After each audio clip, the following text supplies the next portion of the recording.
अष्टविनायक नमो नमः। गणपति बाप्पा मोरया, मंगल मूर्ति मोरया। ओम गम गणपतये नमो नमः।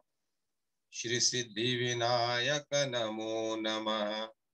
अष्टविनायक नमो नमः। गणपति बाप्पा मोरया, मंगल मूर्ति मोरया। श्री गणेशाय नमः। पद्म पुराणम सृष्टि खंडम द्वाविंशो अध्याय। अब मैं एक और पाप नाशनी तृतीया का उल्लेख करता हूँ। पूर्व कल्प में लोग इसे रस कल्याणिनी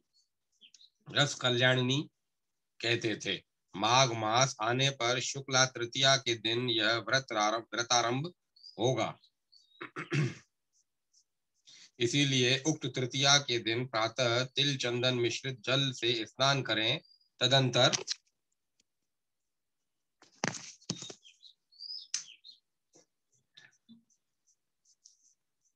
देवी को शहद ईख का रस गंधोदक से स्नान कराकर कुमकुम से उनकी अर्चना करें। पहले दक्षिणांग पूजनोपरांत तब वामांग पूजा करें। यथा ओम ललिताय नमः दाहिने पैर एवं गुल्फ। ओम शांताय नमः दाहिना जंगा जानू। ओम त्रियाय नमः ओम श्रियाय नमः दाहिनी उरु। ओम मदालसाय नमः दाहिनी कटी। ओम अमलाय नमः उदर दाहिना भाग। ओम मदन वासने नमः स्तन दाहिना। ओम कुमकुमदाय नमः कंधार दाहिना।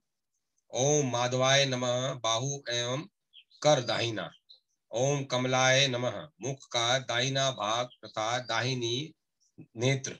ओम रुद्राय नमः दाहिना भ्रू तथा ललाट का दाहिना भाग। ओम शंकराय नमः अलकों की अर्चना करें। अब वाम और की पूजा करें।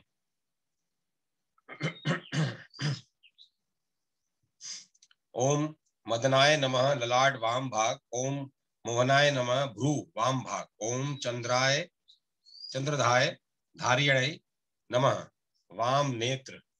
ओम तुष्टाय नमः मुख का वाम भाग। ओम उत्कंठय नमः कंठ। ओम अमृताय नमः वाम स्तन। ओम रंभाय नमः बाहु वाम।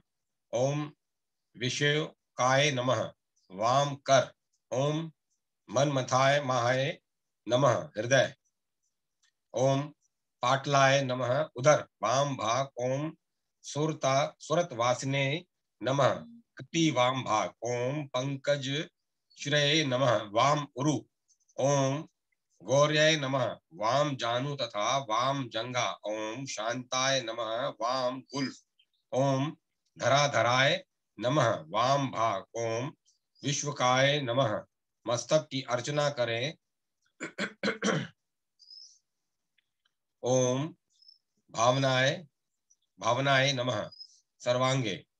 ओम कामिने नमः। ओम वासुदेवाय नमः। ओम जगत छिन्नाय नमः। ओम आनंदाय नमः। ओम नंदाय नमः। ओम सुभद्राय नमः। अब इन मंत्रों से देवी की अर्चना करें।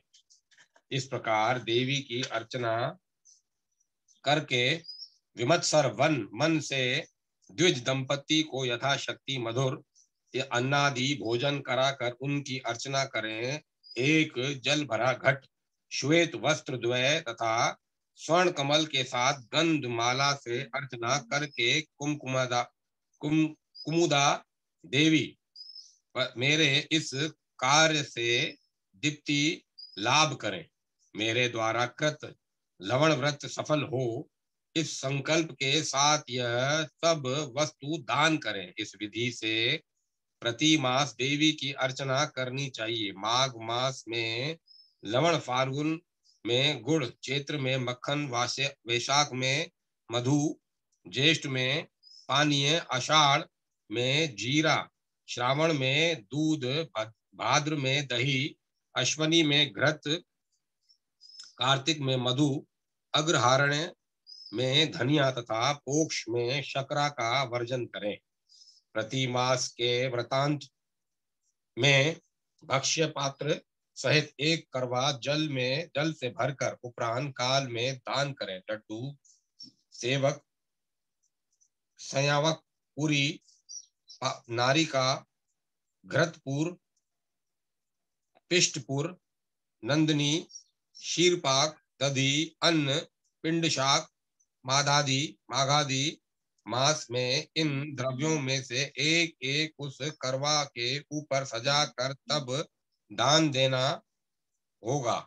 कुमुदा, माधवी, रंभा, सुभद्रा, शिवा, जया, ललिता, कमला, अनंगा, मंगला, रति, लालसा, माघादि मास में इन देवियों का एक एक मास में एक एक देवी का नाम कहकर तब कहें मेरे ऊपर प्रसन्न हो जाएं। प्रति मास में व्रत दिवस में पंचगव्य भक्षण करना होगा। इस प्रकार से उपवास की यह विधि है। परंतु जो दानादि से देह से अशक्त हो वह नक्त व्रत विधि से भोजन करे। कोई भी नारी इसी विधि से रस कल्याणनी व्रत कर सकती है। संवत्सर के अंत होने पर पुनः माघ मास में एक शकरा पूर्ण कलश से के ऊपर एक स्वर्ण की अपने अंगूठे के बराबर माप की अक्षय सूत्र, कमंडलू धारणी, श्वेत सूक्ष्म वस्त्र धारण किए हुए गौरी मूर्ति पंचरत्न सहित स्थापित करें। इसके अतिरिक्त यह संकल्प करें भवानी देवी मुझ पर प्रसन्न हो।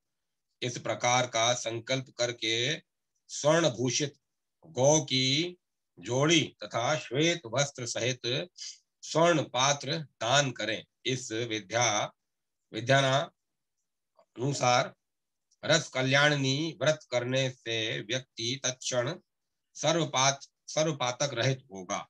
वह इस जन्म के पश्चात वाले हजारों हजार जन्मों में कभी दुखी नहीं होगा। इस व्रताचरण से व्रतकर्ता को सहस्र अग्निष्टम यज्ञ फल की प्राप्ति होगी।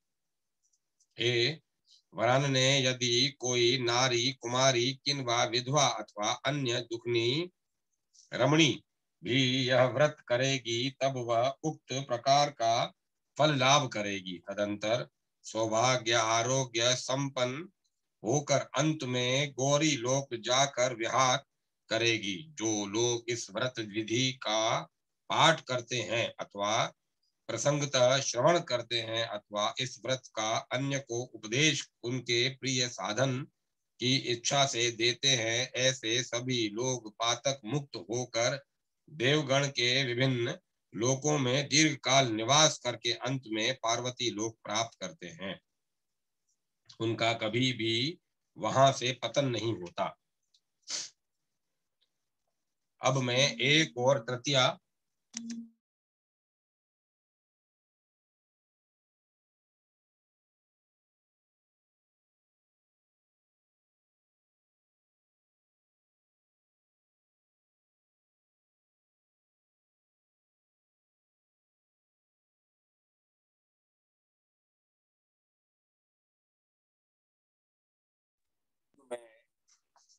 और एक तृतीया का वर्णन करता हूं जिसका नाम है अग्रयानंदकारी।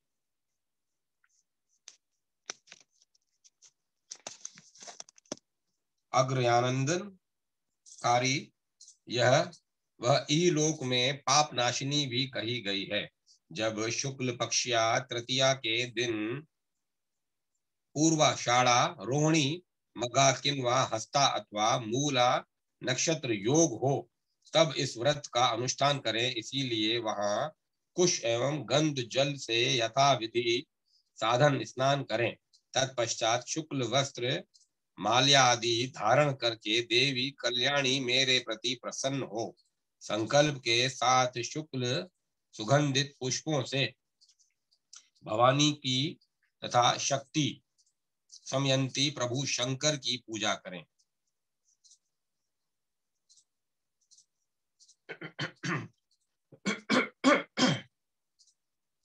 पदद्वय ओम वासुदेवाय नमः ओम शंकराय नमः।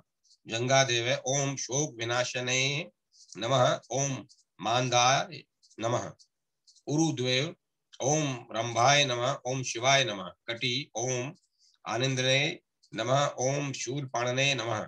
नाभि ओम माधवो नमः ओम भावाय नमः। स्तनद्वय ओम आनंद कारणे नमः ओम इंदुधारणे नमः। कंठे ओम उत्कंठने नमः ओम नीलकंठाय नमः। करद्वय ओम उत्पल धारणे नमः ओम रुद्राय नमः। बाहुद्वय ओम परिवर्जने नमः ओम नृत्य गीताय नमः। मुखे ओम विलासिने नमः ओम वृषभाय नमः। हास्य ओम स्मरणीयाय नमः ओम विश्वकोत्राय नमः। नेत्रे ओम मंदार वासने नमः ओम विश्वधामने नमः। बुद्रे ओम नृत्य प्रियाय नमः ओम पापशूले ने नमः। ललाटे ओम इंद्रणाय नमः ओम वृषवाहनाय वाहाय नमः। मुकुटे ओम स्वाय नमः ओम गंगाधराय नमः। इस प्रकार इस मंत्र की पूजा करके 148 संख्यक मंत्र से अंजलि प्रदान करके प्रणाम करें। इस 148 जप वाले मंत्र को मूल में देखें, यहाँ मंत्रणा लिखा जा रहा है। समग्र जगत जिनका शरीर है, जिनके हाथों में समग्र जगत व्याप्त है, समग्र विश्व जिनके चरणों में व्याप्त है, जिनका मुख समग्र जगत है, वह परम मंगलमय सदा प्रसन्न तथा मेरे अभिष्ट पार्वती परमेश्वर को प्रणाम करता हूँ। इस प्रकार पूजनोपरांत पार्वती परमेश्वर के समक्ष नाना वर्ण की गुड़िका द्वारा विविध कमल उत्पलादि पुष्प शंख चक्र वलय शुभ लक्षण संपन्न स्वास्तिक आदि अंकित करें। गुड़ी का नाना वर्ण के चूर्ण इस कार्य के फल स्वरूप भूतल पर जितने धूल कर्ण है उतने सहस्त्र वर्ष काल वह पूजक शिवलोक में निवास करेगा। अब 4 घृत पात्र एवं अपनी शक्ति भर स्वर्ण एवं करवा में जल भर कर ब्राह्मण को प्रदान करे। पहले 4 मास में एक एक स्वर्ण के साथ घृत पूर्ण पात्र, द्वितीय 4 मास में एक गुड़ पूर्ण पात्र स्वर्ण के साथ, तृतीय 4 मास में एक तिल पूर्ण पात्र स्वर्ण युक्त करके ब्राह्मण को प्रदान करे।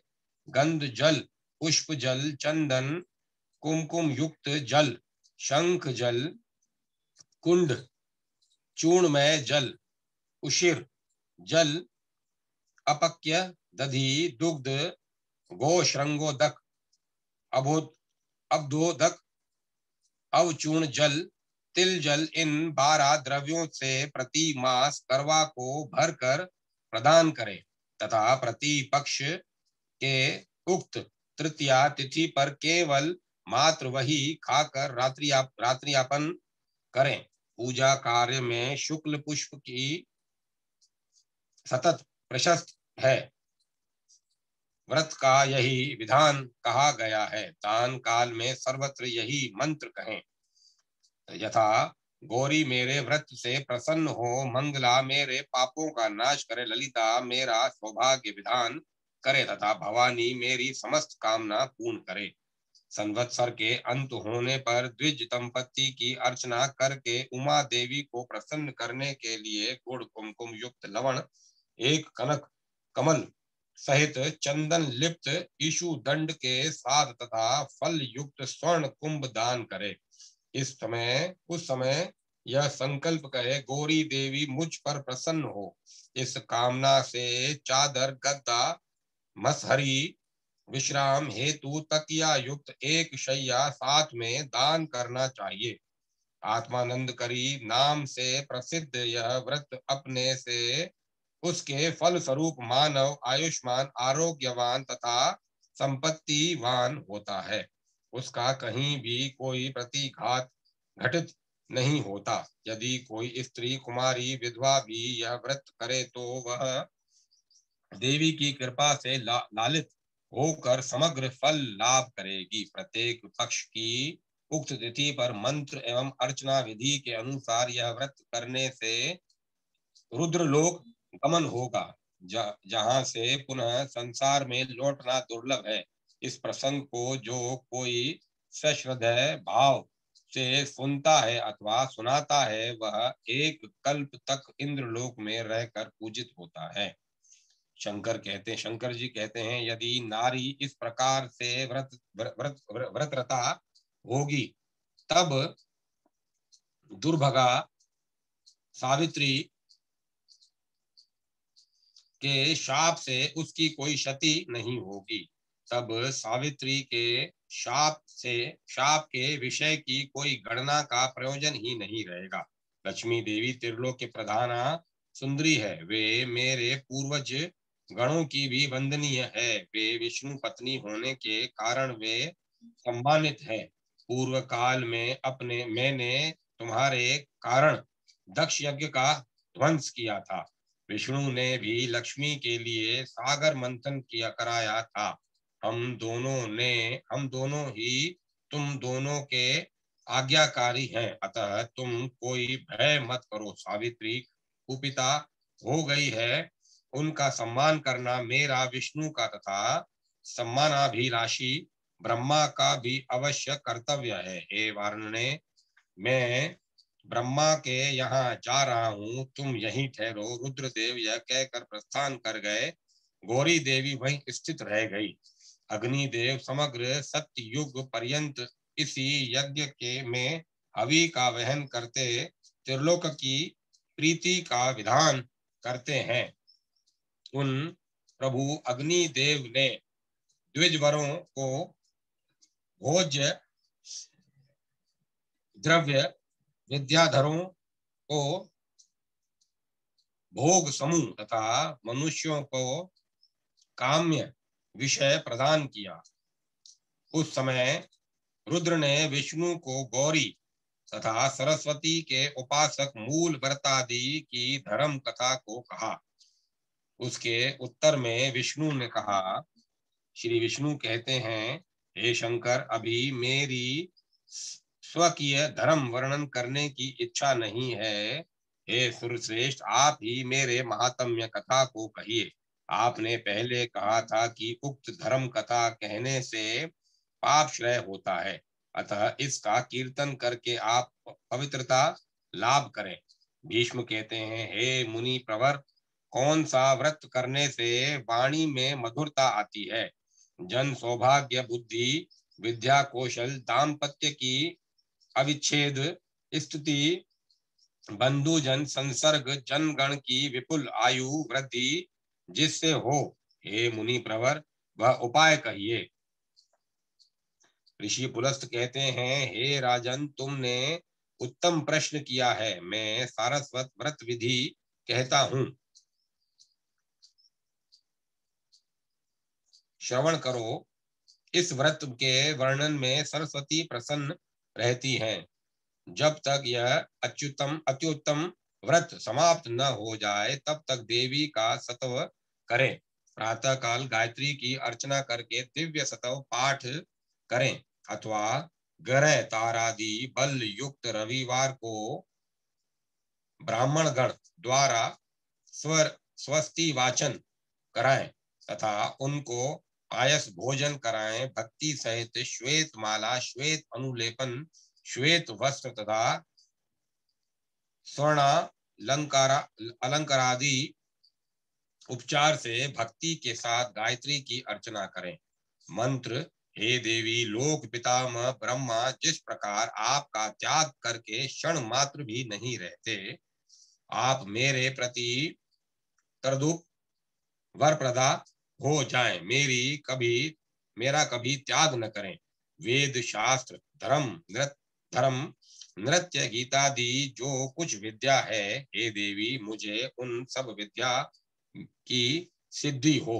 हे सरस्वती, लक्ष्मी, मेधा, धरा, पुष्टि, गौरी, तुष्टि, जया, मति, आप इस अष्टविध मूर्ति से मेरा पालन करें। वीणा, कमल धारिणी, कमंडलू, पुस्तक हस्ता देवी गायत्री ही की उक्त प्रकार से श्वेत पुष्पाशतादि से भक्ति के साथ पूजा करके मौन भाव से सायंकाल भोजन करें। प्रत्येक पक्ष की पंचमी को यह व्रत करें। इस दिन ब्राह्मण को शोभना गो, एक प्रस्थ तड़ुल, घृत पात्र, दुग्ध तथा कुछ स्वर्ण इस मंत्र से दान करें। देवी गायत्री मुझ पर प्रसन्न हो, यह कार्य करके वह दिन रात मौनी रहकर व्यतीत करें। जब तक 13 मास व्यतीत न हो जाए तब तक रात्रि भोजन नहीं करें। व्रत समाप्ति होने पर ब्राह्मण को श्वेत तंडुल भोजन कराएं। एक दिव्य वितान तथा श्वेत बिछोना, तकिया, गद्दा सहित शैया, चंदन, वस्त्र द्वय, सुरस, दधि, अन्न इत्यादि उपचार करके ब्राह्मण को संतुष्ट करें। तदंतर उपदेश दाता गुरु को भक्ति के साथ कंजूसी त्याग कर वस्त्र, माला, अनुलेपना आदि से प्रसन्न करें। जो मनुष्य इस विधि के अनुसार यह सारस्वत व्रत करते हैं वे सौभाग्यशाली, मतिमान एवं सुंदर कंठ वाले हो जाते हैं। वे सरस्वती की कृपा से ब्रह्म लोक निवास करने में समर्थ होते हैं। यदि कोई नारी यह व्रत करती है तब वह उक्त फल का लाभ पाएगी। अतः मैं अंत में ब्रह्म लोक में इस व्रत को करने वाली 30,000 कल्प निवास करेगी। जो व्यक्ति इस सारस्वत व्रत विधि को सुनेगा अथवा पढ़ेगा वह भी 30,000 वर्ष तक विद्याधर लोक में निवास करेगा। 22वां अध्याय समाप्त हुआ। त्रयोविंशो अध्याय वैष्णव धर्म वर्णन, भीम द्वादशी व्रत वर्णन, वैश्या धर्म प्रस्ताव, वैश्य व्रत विधान। भीष्म कहते हैं, हे विप्रेंद्र, पूर्व में प्रभु रुद्र ने जो सभी वैष्णव धर्मों को कहा था वे सब धर्म किस प्रकार हैं उनका फल क्या है, आप यह सब कृपया कहिए।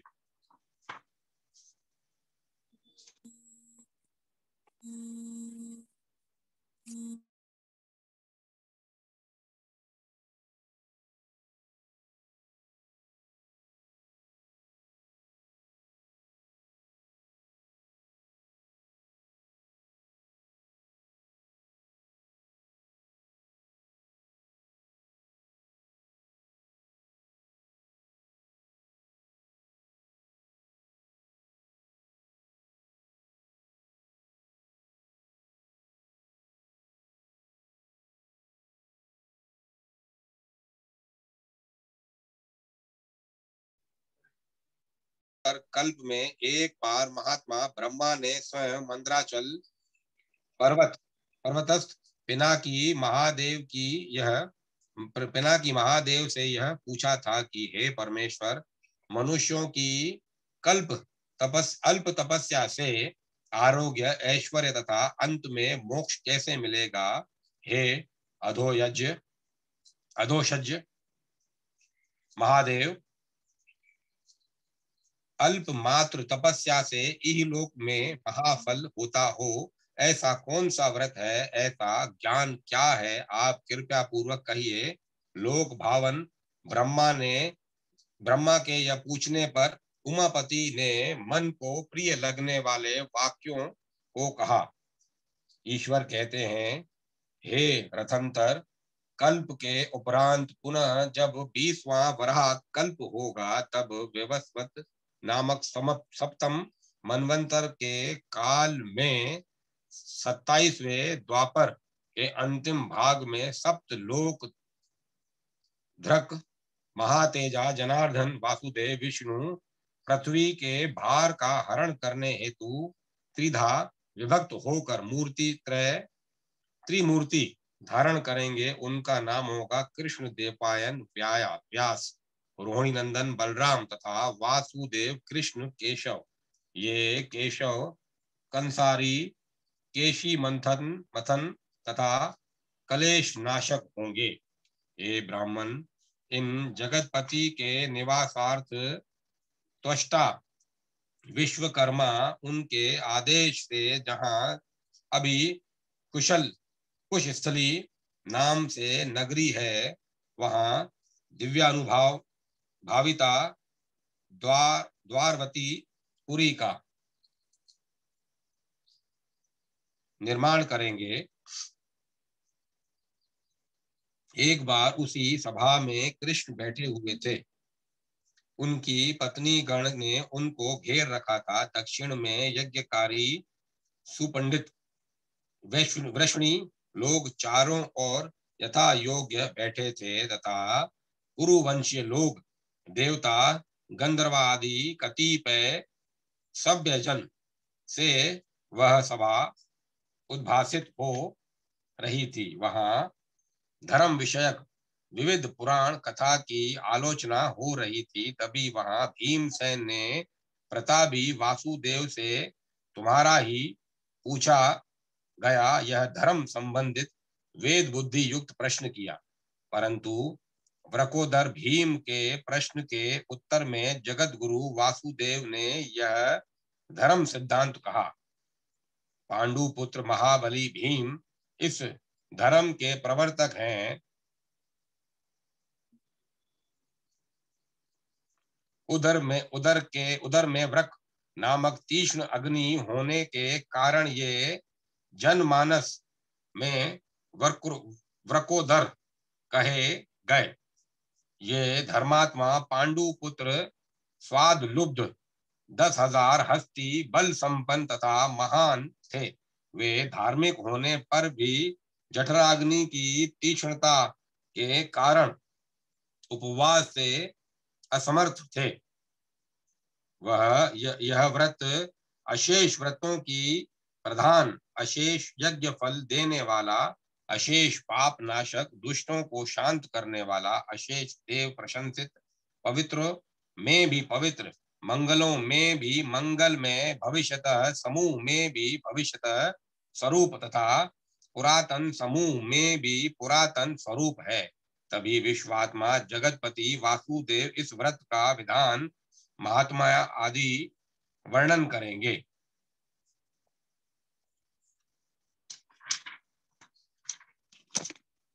अब मैं कथा को यहीं विराम देता हूं।